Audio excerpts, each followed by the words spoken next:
So, did you ever take the time to decide for yourself what makes a beautiful life? What makes a life worth living? Something that you can be proud of. Something that, when looking back, you have no regrets. Something that you would really want to live as a legacy for this world and everyone in it. If this is something that you didn't contemplate on, it's the very source of unhappiness. Because inevitably, you will compensate for that lack of clarity of what actually matters to you. You will compensate for that with achieving stuff, with pursuing new things, with trying to fill a void with material possessions, which will never make it. You will never be really happy with yourself, fulfilled with your day-to-day, if you are offloading the somewhat uncomfortable exercise of digging deep within and understanding what you really want in life and why. If you don't do that, you will implicitly take the default path of compensating for this gap through stuff, through material possessions, through external recognition or validation of your efforts or of your worthiness in the world. And that's a very sad existence. There is no substitute for defining for yourself and knowing internally what is it that you really care about. Most often than not, what you really need is nothing that you need directly. Let me explain. You grow as a byproduct of your own contributions. You get fulfillment in life by seeing how your contributions actually improve the life of others. This is genuine reward. Reward is not fake appreciation of someone who doesn't care about you for things that you did for their praise. Happiness and fulfillment doesn't come from external validation or from conditions that you impose yourself on deferring happiness and worthiness to a point where you think you might get sufficient validation from the world that indeed you are worthy of loving yourself. This is, sorry for the language, but a very fucked up loop. You don't need anything from anyone to be happy. And whenever I talk about these topics, I think, of course, in my mind, there is this, thought that tries to force its entrance and say, look, don't talk about crap like happiness and fulfillment. No one cares about it. Everyone wants to have more money, to buy cars, to have, experiences in Bali or whatever. This is what people want, right? Yes. But again, people want that because that's the best proxy they have for what it means to be happy and fulfilled in life. That's a very poor substitute for the kind of, fulfillment that has no need for external possessions or validations. Now, let's be clear. I'm not a hypocrite.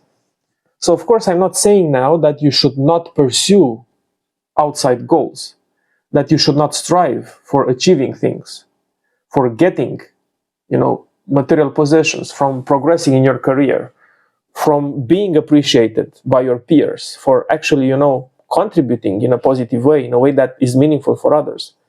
But let me tell you this. If you don't have your own validation, if you don't love yourself and respect yourself and appreciate yourself first, irrespective of what others believe about you, you have nothing to offer, really. you have nothing to offer.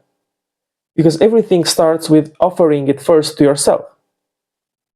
If you can muster appreciation and respect for yourself, then you are in peace with yourself. There is no internal struggle, there is no internal conflict, there is no war, there is no fighting your ego, there is no fighting your whatever, there is no forcing your way through.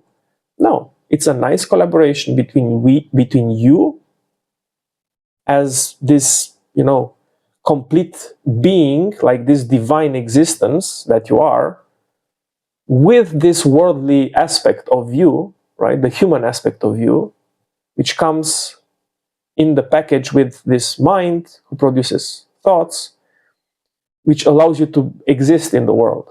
But if you don't have a positive relationship and this kind of,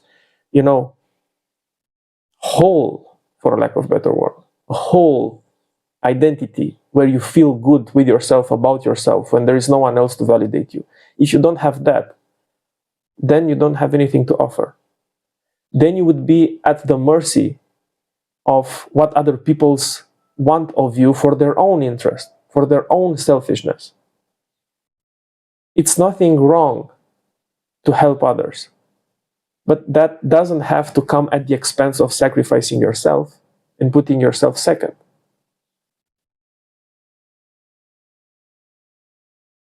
And again, I said that I don't want to be a hypocrite. I still have goals. I have missions in life. I want to impact people. And as a byproduct of me impacting the people, I will get rewarded in one way or another, through appreciation, through financial compensation in a professional context, through further acts of goodwill from those people, from the whole universe, who gives me back what I put in. Right? I always think at this universal bank in which I am investing through my own goodwill and good intentions and good behavior, so that I'm somehow safe and protected, irrespective of what other people perceive of me, what other people think that my motives are. I know my intention. I know that I'm in alignment with myself. I have good morals. I have good values. I know them. I define them for myself. And I conduct my life in alignment with them. And this is the most important thing, because this is also what people crave today. They crave their own authenticity. They crave their own ability to be who they really are and not fearing the judgment of others. I lived in this fear for 30 years, 30 more years. Even now, of course, I sometimes think, what would that person think of me? What would that person think of me? But I also then, continue the thought. I don't stay there in this superficial fear. I go deeper and I ask myself, okay, if someone would laugh of me or would joke about, me doing this kind of videos, for example, would they really be my friend? Would they really be someone that I should be spending more time with? Would they really be part of a relationship that I am interested in investing more into the future? Well, the easy answer to that is no. Because if you don't appreciate or respect me for my own way of being and accept me for who I am and my own aspirations and goals, irrespective of what that means for you, personally, directly or indirectly, then it means that I should not take into consideration your opinion. This is part of this, deeper message that I want to transmit here, is that for some reason or another, there are, of course, evolutionary reasons for that. We seek the appreciation of others in order to give ourselves our own appreciation. It's like a filter. If I'm not appreciated, if I'm not respected by others, then I cannot respect myself. Because I need them to like me so I can like myself, which is the other way around. If you like yourself, then you have nothing to prove. You don't rely on others. You don't depend on others. You don't create this toxic dependence on another person's validation of you. So then you have something to offer. Because if you love yourself unconditionally, then you can show that and create this space for others to see that for themselves. You create this non-judgmental space in which others can see themselves deeply, who they are, because they know that you will not judge them. And this is very rare these days. True, genuine human connection requires honesty, authenticity, vulnerability, putting yourself out there first, with the possibility of being taken advantage of, and doing it anyway. This is also, by the way, a very nice filter for seeing very fast who you should be spending more time with, who is encouraging you, who is looking for your own interests, who is kind, not just nice, and tells you in your face when you are doing something which is not aligned with your own values. These are very rare people, but when you find them, keep them close, because these are the people that you have even a slight moral obligation to serve in the future, because they care enough about you to tell you what you need, really, not what you want, because what you want is sometimes to just be liked, but what you need is what you should care about. What you need is truth. What you need is honesty, is genuine care. If you find that, you will recognize it. But be willing to confront sometimes the not so pleasant truth. When it comes from a close friend, and typically it's very rare that that friend is a family member, this is just the way it is. And in my experience at least, I came across very, very good friends now in my recent stage in life, which was an unexpected, pleasant surprise. And you get to have this kind of maturity where you can actually start to filter out people based on how much skin in the game they have when it comes down to your own evolution, because they see themselves also in you. They grow by helping you grow, and there is such a nice feeling, because this is ultimately what matters. You cannot change the life of people who don't care about you. You cannot change the life of people who are not ready for change themselves. You can at best inspire people. You can at best present them a model of someone that they might be interested in, taking advice from or being inspired by.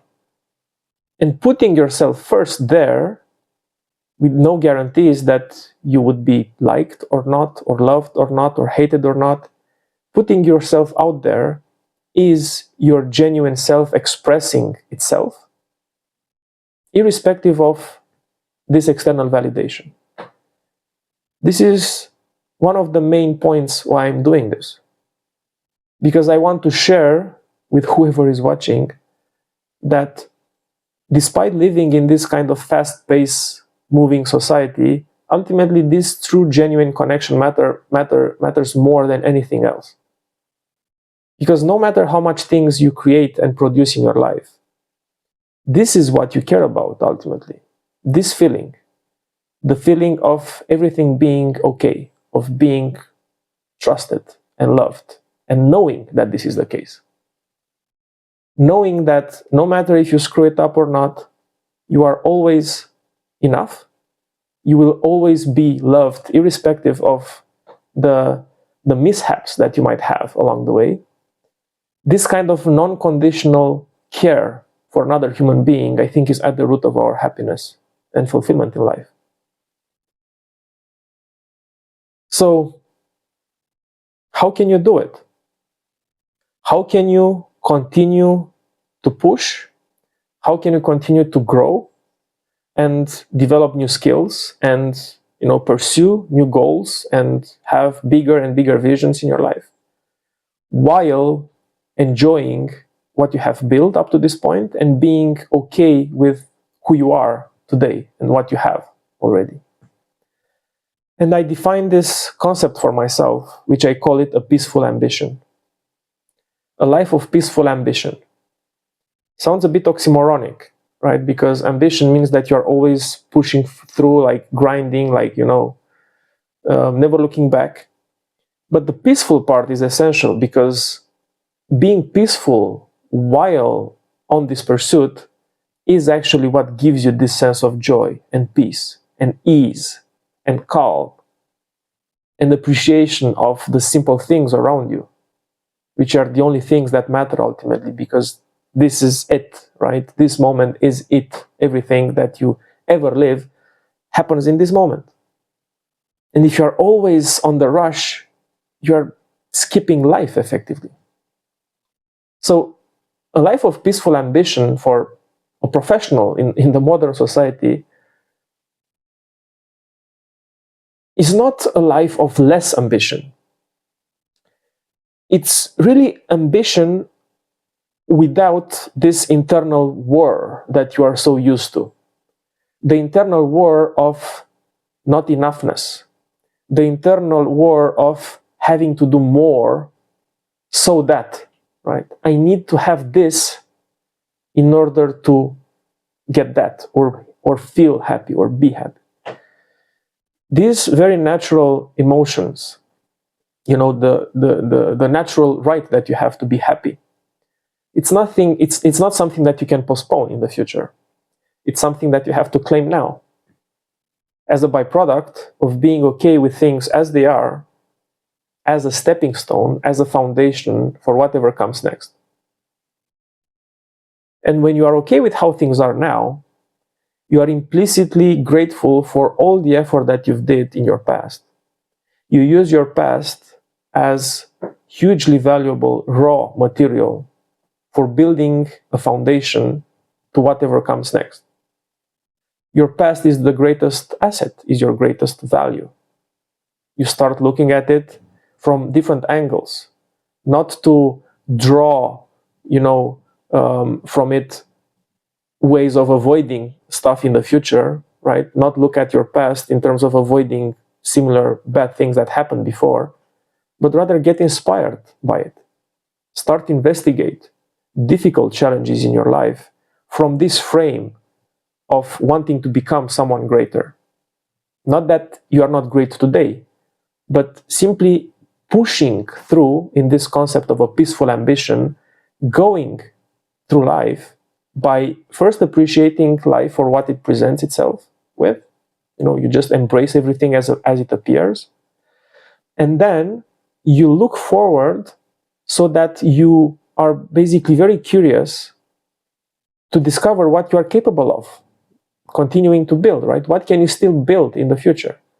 You don't build something in the future because it alleviates some sort of pressure of need for you to prove yourself to others or to yourself that you are capable of. No, you build something because you are cheerful, because you are happy, because you want to see what else you can explore. And this kind of, let's call it, go towards motivation, right? It has this kind of gravitational pull towards it, right? You are not running away from something in the past. You are not trying to escape from a burdening past that keeps you stuck. You are looking at a bright future that you are eagerly expecting and you want to build because that inspires you. And the energy that you get from that future is generative. It's never exhausted, right? Because you are always inspired. A simple thought of what you can create in the future just inspires you and allows you to confront whatever challenges appear in a way that is very constructive, very productive. You will embrace it. You will embrace the challenge because that's the very thing you need to overcome in order to reach the destination that you aspire to achieve, right? That's the test of faith, if you want. That's what, makes you. That's what transforms you into someone that you aspire to be. So I wish you explore this concept of a peaceful ambition. It doesn't rob you of anything. It just allows you to pursue what you want to pursue in life while being grateful for how life presents itself today and in every single moment. Happy exploration.